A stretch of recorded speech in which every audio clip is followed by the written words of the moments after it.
Hi, everybody. My name is Katrice Dixon. I am here with the Melanin Magic Conference. I tell you, this is like a dream come true. Last year, attending this conference, I was super excited about all the melanated educators coming together, sharing the awesome Facebook group. So, to be in a position as a presenter this year and someone who's sharing some of my own knowledge, I am truly humble, grateful, and thankful for this platform. Uh, Prior to becoming a teacher, I didn't even know that things like this existed.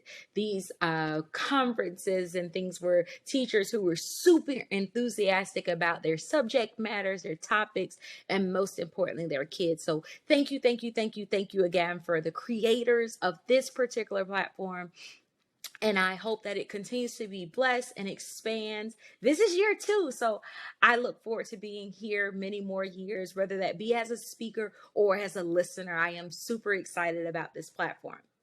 All right, so I'm Katrice Dixon. I'm an educator and equity liaison, and today I am going to present to you Leading with Love. Now, listen, guys, this is a pre recording. I'm not live right now. So you may see some of my hiccups and my hiccups, as I like to say, but count it all love, because I want to make sure that I get this message across. Um, if we have a kid chime in, y'all wave at them too. Hopefully that doesn't happen. But I am, beyond being an educator and equity liaison, I am also a mother. So I wear many of hats, but I could not miss the opportunity of being a part of something so great like this. So again, thank you. Welcome, welcome, welcome. Open your hearts, your minds, your ears for leading with love. All right. So here I am again, right? This is me, Katrice. I go by math chains in the schools. Really funny story. A student says, when you teach, you sound like you're rapping. I was like, okay. So she started calling me math chains, and it's just kind of stuck there. And we have created little YouTube songs and dances and just use those different cultural tools and resources to really build the culture in our classroom and around our schools. So I want to stay connected with you beyond this Melanin Magic Conference, and I hope that you feel the same about me.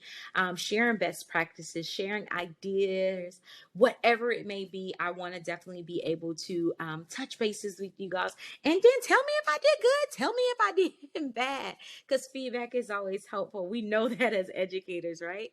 So you can find me on Twitter, Instagram, YouTube by searching Math Chains. I also have my own personal website, which is www.mathchains.com. So again, I look forward to connecting with each and every one of you.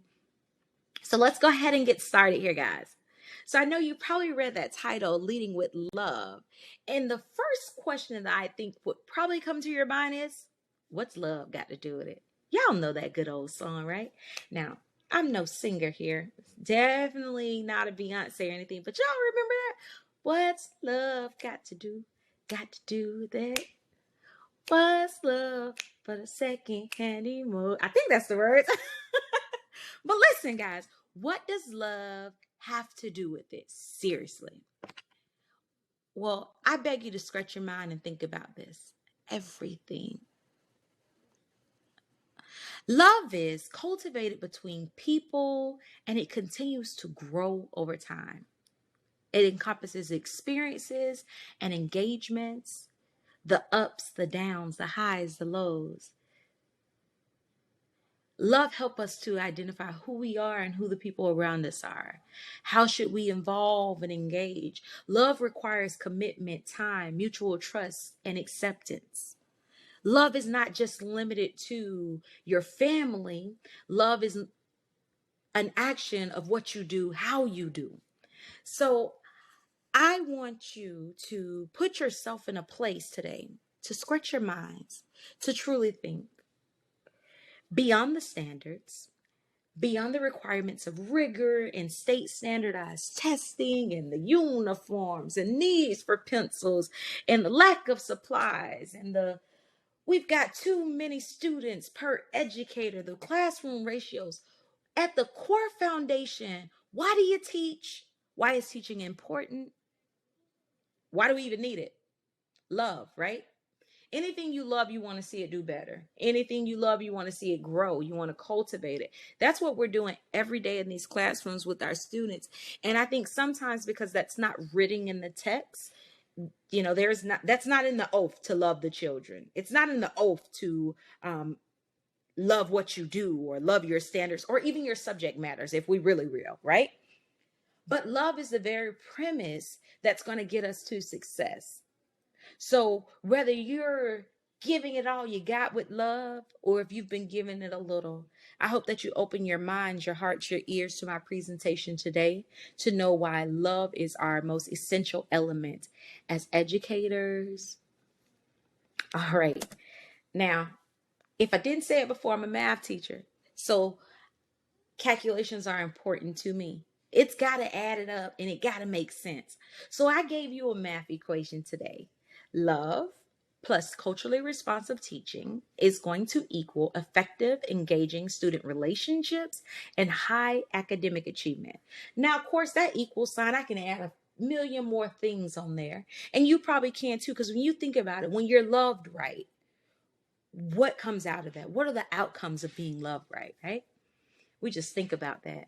And that's with your family, with your friends, your own educational pathways. When you were in elementary, when you were in middle, when you were in high school, when you were going to get that doctoral degree, how did love impact your outcome?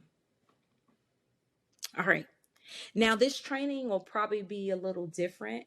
And I can't say different for everyone because I know PDs around the world are totally different. But anyone who comes from my district, this is going to be a little different. But different and good. And y'all let me know if it's not. I told you I gave you my information. Contact me. But I wanted to share what I do and how it works for me. And year after year, I've gotten highly effective ratings. And I didn't have to pull teeth to get there because I started with love. So as educators, I know we need theory, we need proof, we need information to tell us how, why, when, where. We just need some stuff to make it make sense for us. So I researched and I found the triangular theory of love. This is by psychologist Robert Sternberg. Now, before anyone gets like, oh no, she's talking about romantic love. Guys, listen. This is not to say marriage to students. We're pulling out the parts of that love that we do in everyday life and engagement with people and making sure that it's implemented in our classrooms. Because the truth is, not all of our students are raised in love. We may be their first experience with love. Okay? We may be their first positive experience with love.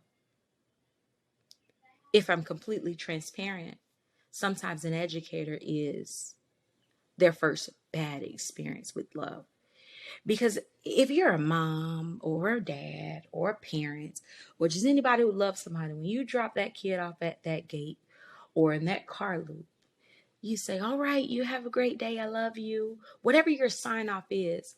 But when you leave them there, your hope, your prayer, your thoughts are that whoever's going to now take over the duty until you return is going to treat them right, treat them with kindness and love. So now I want you to think about that. We're on the receiving end. When that parent closes their door and they wave their child goodbye, they're now in our hands, guys. We have to cultivate love. And, I don't know you. We all come from different backgrounds, different thoughts, different belief systems. So how do I love somebody that I don't know? I use a theory. All right. So if we look at this, it says liking, intimacy alone. And I don't want you to get caught up in intimacy. Intimacy is the engagement. Okay. Let's just think about it that way. The engagement with someone. I've seen some way cool educators who come up with these awesome handshakes, kicking, screaming, hey, little bankhead bouncing. It's amazing, y'all. But we don't all have to be that intimate, right? I'm a teacher. I share my personal life. My kids can see my mom, my sisters, my cousins, local nonprofits. I mean, whoever I'm dealing with, working with, I've got their pictures up on my wall because I love them and I want to carry them with me. And I share that with my students. Maybe you're not that intimate. Some teachers show their love in free homework passes, right? That's a different level of intimacy that I just haven't quite mastered with my students. But it's a non judgmental zone, guys. It's just saying that you find and declare your level of intimacy, right? Now, you see down in that corner, passion. Do you really want to do this? I can tell you, I've sat in many of teachers' lounges and I've heard negative, negative, negative, negative, negative. If you find yourself in that place, and don't say, I'm not going to pretend that I've never been there. I've had a beautiful child that has really tap dance on my last nerve. Like so much so I want to grab my bag and leave out of the building and say, goodbye, you guys have this. But when we look at that, the passion, my passion to help, my passion to be the change and break the change, which is something you'll hear me say often. I want to break down those educational barriers. I want to show children that education is important. And also, I want to rebuild faith in those who's lost and help to build in the ones who maybe never had it, that you can be anything that you can dream of being. So where's your passion? You got to check that when you're talking about loving these students. Loving and leading them, I think those two words are one and the same when we talk about our students. You can't lead something you don't love. And so that brings us over to commitment. Are you committed to this thing? Or are you in or are you out depending on the weather? When it rains, do you stay home and sleep in the covers? Got a few days, I'm guilty. Don't tell my principal. But no, are you really committed? Do you look at that data at the beginning of the school year and really map out how I can move these students? When you see little Johnny, who's always super eager, comes in with a sad face or he's mad and he's grumpy, do you immediately get into your feelings and you're like, oh, today he has an attitude? Or are you going to check in with them? Do you look at their social emotional well-being and their state of mind, even in this pandemic? I know we're going through a lot. We all are. We've lost people that we've loved. We've lost things that we've loved. Life has truly transitioned. But are we committed to still being present and available to our students? So, love, right? Intimacy, passion, commitment. Now, this theory, y'all can take it beyond here, right? You can take this back home and have a conversation with your partners, with your family units. But I wanted you to really focus in on those three things and how we've got to have all three of them to actually even begin to show love, to experience love, to understand love, to move love. And when I say move love, what I mean by that is being able to get in their head. And this is not a trick or a tactic of manipulation or anything, but I want you to think about your own life. Somebody coming at you grumpy, mean, screaming, yelling, nothing good to say about you. They can't teach you nothing. You're not even hearing them. Your eyes are clogged. Your eyes are clogged. Your eyes are shut and your ears are clogged. That's just how we work as humans. If you come at me from a place of what feels like, seems like, I deem as hate, there's nothing you can do for me. So we want to make sure that we're looking at the intimacy of our relationship. Am I making a connection with this kid? Some of us grew up in the same areas as these children. I can speak for me here. I am blessed to be able to teach in the same community in which I was raised in. Like, literally, my first teaching position was at the high school that I graduated from. So I was able to relate to these kids, and that was my level of intimacy. I know what it felt like to be a senior who needed that one class, and I was tired and exhausted and also working, but also wanting to be grown and hang out with my friends and unsure about my college plans and not knowing what I would do next and facing the reality of these bills about to be mine and not my mama's. Like, So you've got to figure out what intimacy looks like for you. Okay. How much you want to share, how much you want to give, and how much you want to give also relates to how much you're going to get back. Right. Because if I'm a shell of a person and I'm just giving the kids, hey, I'm Miss Dixon, pull out your paperwork, do your work, write it down, you know that's what you're going to get back. Right. Won't go much farther than that. When the child is in a hard place, they're not going to come to you. Even if I've learned this as a math teacher, if you're not approachable, students won't even come to you to ask for help. They'll tell their parents, I get it, until the test scores come back, you're having a conference. And then finally, once they have the parent there, they'll finally say, well, I don't understand. I've had kids who say, Miss, you talk too fast. I'm like, 2 quarters in, didn't want to tell me that any earlier because I'm here to help you. But they didn't feel that intimate sense of relationship. They didn't feel that love. They thought that maybe that would be met with anger, right? And again, we don't know the backgrounds of all of our students. We can try to get to know everyone, but again, we won't ever know everyone fully. But if we establish that type of intimacy with our students, it gives them kind of safe grounds. It's hilarious, guys. I have this really cute it's like a black girl magic sweatshirt I got from Target. I love this thing, y'all. And my students and me, like I said, we built that rapport. We have that relationship.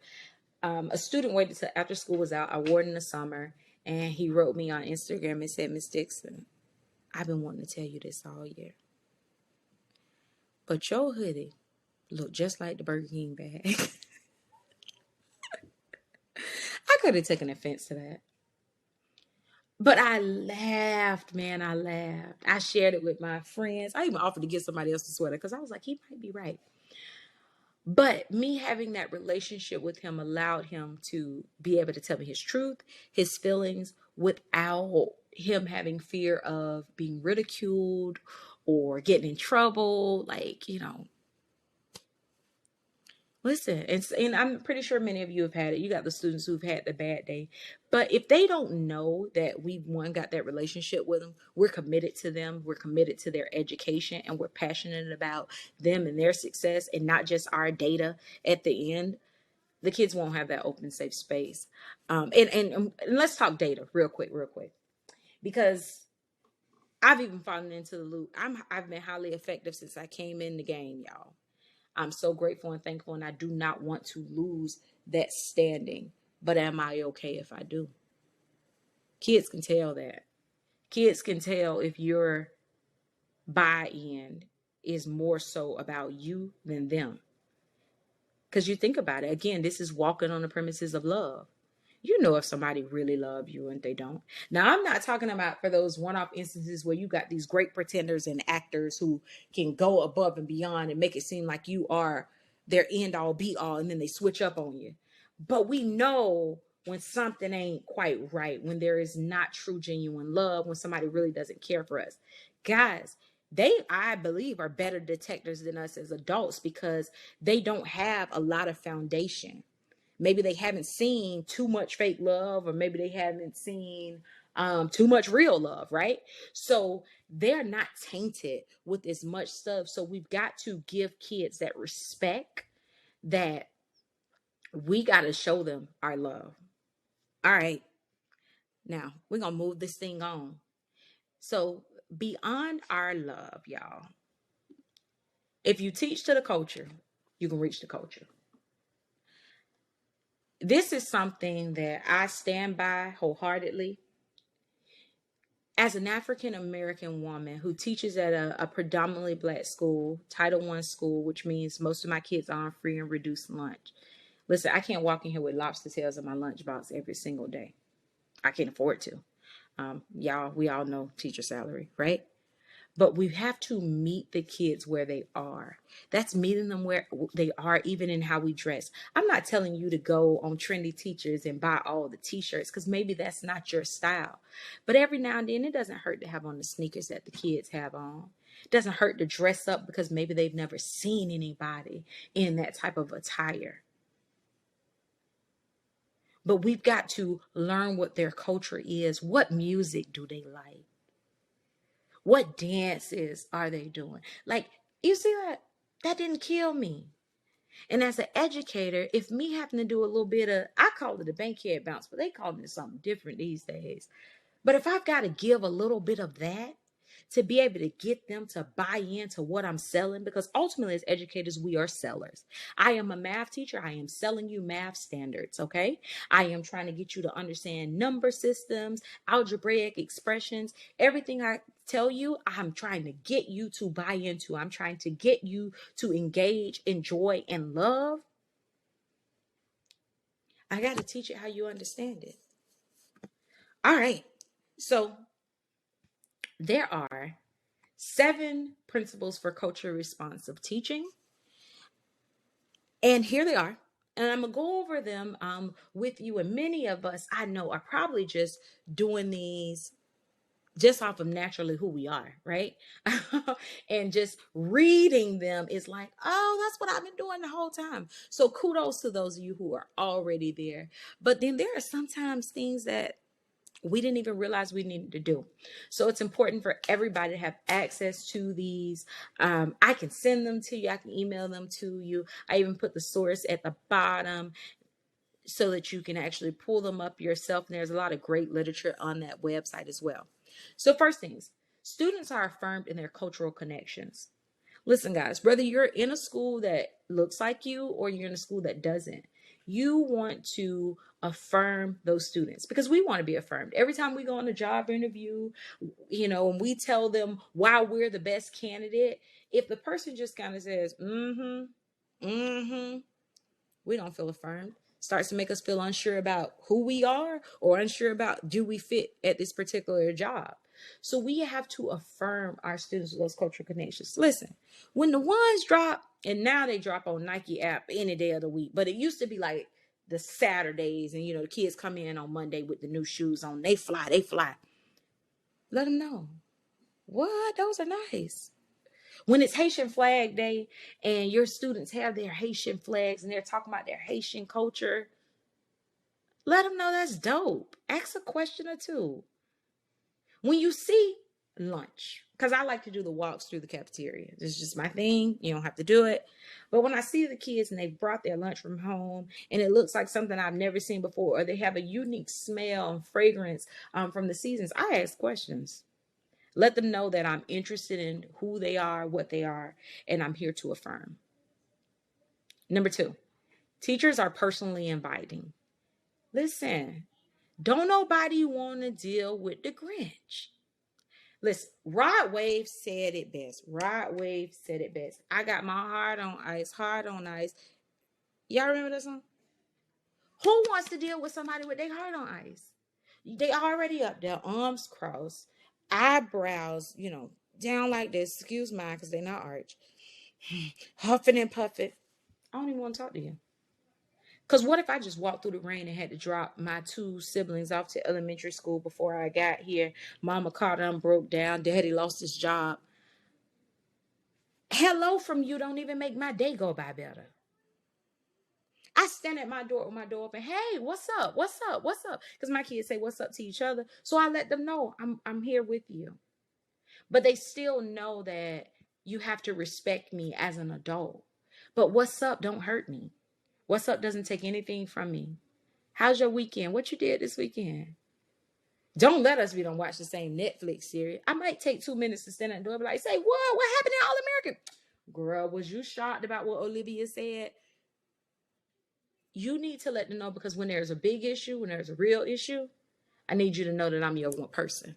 Or I need you to have a person in this building, because there are so many kids who don't have a person at all. All right.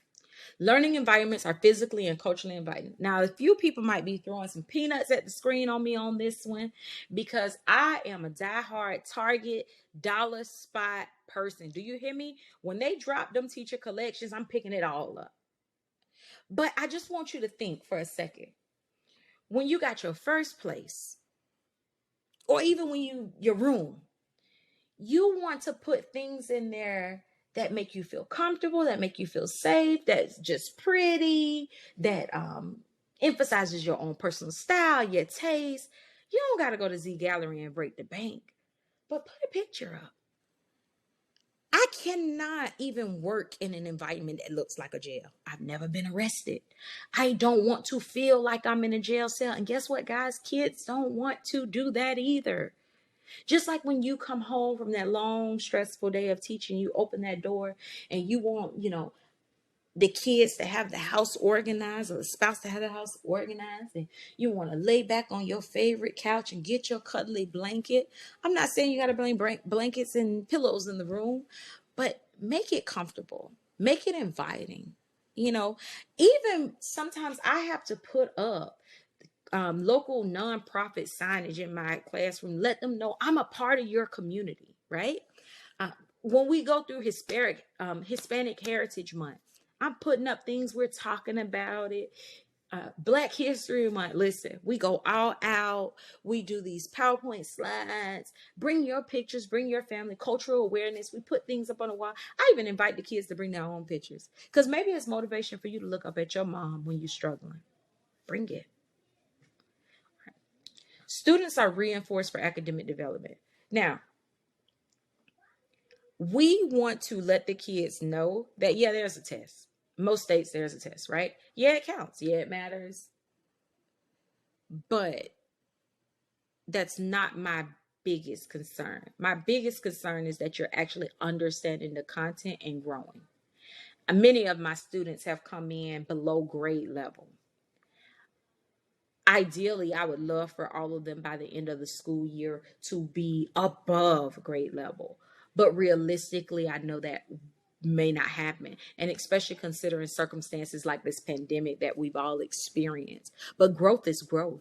When my kids go up 1 point, I'm clapping loud like it's 100 points.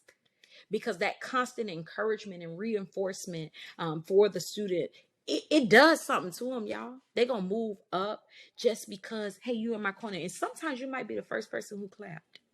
I know for many people that may be hard to imagine if you've had this amazing support system and family unit. Some kids have lost their parents before they were even born. We don't know the circumstances of situations. So what I say we need to do is mandatory to set the best possible atmosphere for academic development and social emotional. All right. Instructional changes are made to accommodate differences in learners. Listen, y'all, I learn this all the time with vocabulary. It is my best friend because I love musical math and make the connection for me. Like, I like to bop a little bit. That don't work for every kid. Some kids like puzzles. Some kids like straight lecture. So I record it and put it on YouTube with a handout attached to it. You've got to make sure that you're accommodating all those learners. And you can do that easily with pre-assessments. I do that my first week of school while other teachers are talking about the rules and don't do and do. And I didn't mean to say do, but you know what I mean. Do this in my classroom. Teachers are doing that. Listen, I'm taking inventories on how you learn. Because here's my thing with rules, and I'm not against them because I do believe that students should follow rules. But hear me for a moment. When you walk into your home, or as adults, now you walk into your mother's home, we know that everybody has certain rules, requirements, regulations. Like one that I know is probably universal to everybody. When you walk in somebody's house, close the door.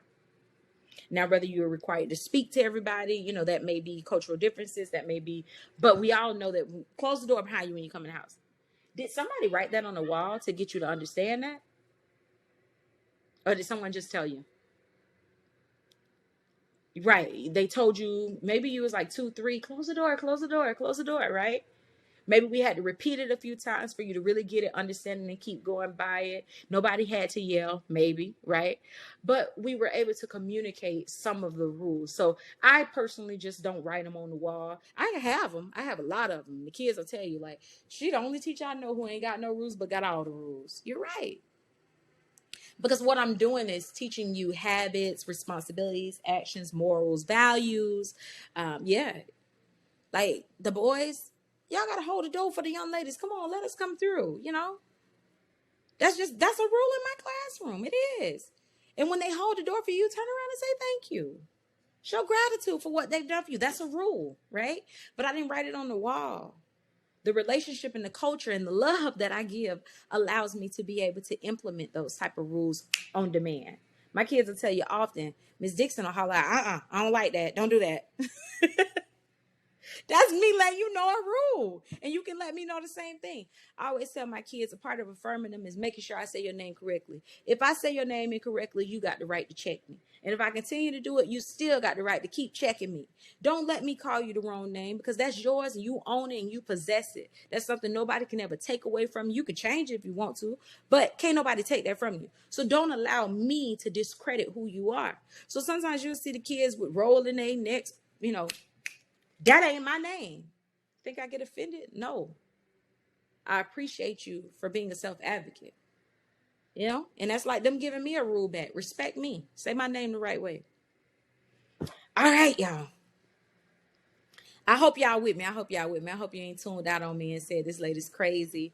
It works for me, and I hope that it'll work for somebody else, especially a brand new educator. It's tough when you coming in. They're talking about lesson plan standards, evaluations, the pandemic, wear a mask, don't wear a mask. I hope that this helps you to just make it a little bit easier, that you can just be yourself in the classroom, and that works. All right. So classroom is managed with firm, consistent love and control. That's my favorite. Y'all see how they brought that love back in there? Nobody tells you that to be a teacher, love is required. But when you really think about it, what else is there? If I'm going to teach you how to count, I love you, because I want you to do it right. I don't want to teach you how to count 1, 8, 7, 3, 4, 5. No, I want you to get it right, and I'm going to keep working with you until you do. That's love, y'all. All right. All right, your interactions stress collectivity as well as individuality. Teach them how to work in a group. When these kids leave out of our classroom, they're going to work at call centers, doctors' offices, the fire stations, everywhere they're going to work. They're going to work with a team. They're going to work with a group, right? For the most part. Even if they become a gamer online, you got to network and connect. So we got to make sure that they know how to do both. And we also got to understand the different cultural groups, subgroups, and different things, and they know how to navigate. Everybody ain't gonna like everybody, you ain't gonna get along with everybody, but you need to be able to know how to survive everybody. So while we're stressing to them about being who you are and being firm in who you are and who you belong to and what you represent, we also have to show them how to transition that into a group and add value to a group and work towards a bigger cause and their purpose. All right, y'all. So that's our plus. So like 1 + 1 = 2. Well, this one, 1 + 1 = a few. Here is our results. I can tell you, if you lead with love, add in some culturally responsive teaching, you're going to get some good results. These are just a few.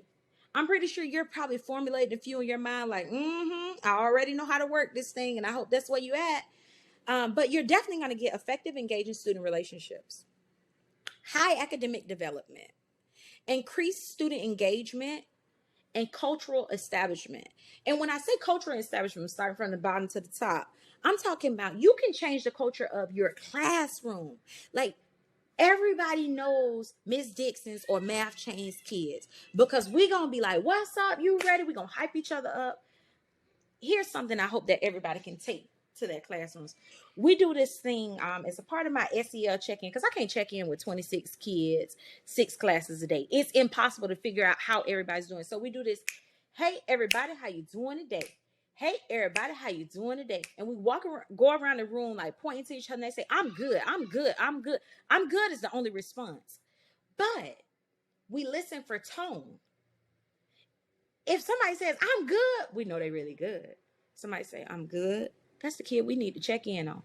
And I don't find it just my responsibility to be a check-in. I empower my students so that we all can be people who can check in. So now we've established this culture of love, this culture of caring, this culture of acceptance and vulnerability. Making vulnerability not an issue. You can say, you know what, man, I had a bad day today. Or I've even had kids say in my room, y'all, and y'all might not let your students do this. Miss Dixon, today you just getting on my nerves. You're talking too much. I'm laughing, but I appreciate them being able to live in truth because now we establish that culture. Because the day when they talking too much to their friend, when I'm trying to teach, I can say it back to you. All right. But again, that culture drives that engagement. The kids want to work with you. They want to love on you. If you've never looked into Miss Rita Pearson, I encourage you to watch her videos, explore who she is, what she represents. Because let me tell you guys, jewels and gems, that's where a lot of who I've become as an educator comes from. Kids do not work for people they don't like. But when they like you, not only do you have this relationship, you can add any level of rigor and they're going to go. They're going to do the hardest of the hardest work because one, they don't want to disappoint their teacher. You've affirmed them so much that they believe that they can, and they want to see their class be successful. My kids love to hear our name over the PA system. I don't care if I got to go down there and beg for them just to do it. Maybe another teacher's not, but I will ask, hey, my kids, we got an average of 90 on our test today. Can y'all shout us out? That's affirming them, guys. It's building culture. It's building family. And in those moments when they have nobody else and it's just them, these things will kick in. So I think that's everything for me. I hope that you have enjoyed my presentation. I hope that you will take a pledge to lead with love. If you're struggling with how do I start that first day, start with love. Treat people how you want to be treated. Give what you felt should have been given to you as a kid. What did they miss? What did they give enough of that helped you to be in this position today that you're sitting here excited about being an educator? Thank you, thank you, thank you. Again, my name is Katrice Dixon, Math Chains Melanin Magic Conference. Thank you so much for this opportunity. I love y'all. I love y'all. And I hope that you all are blessed.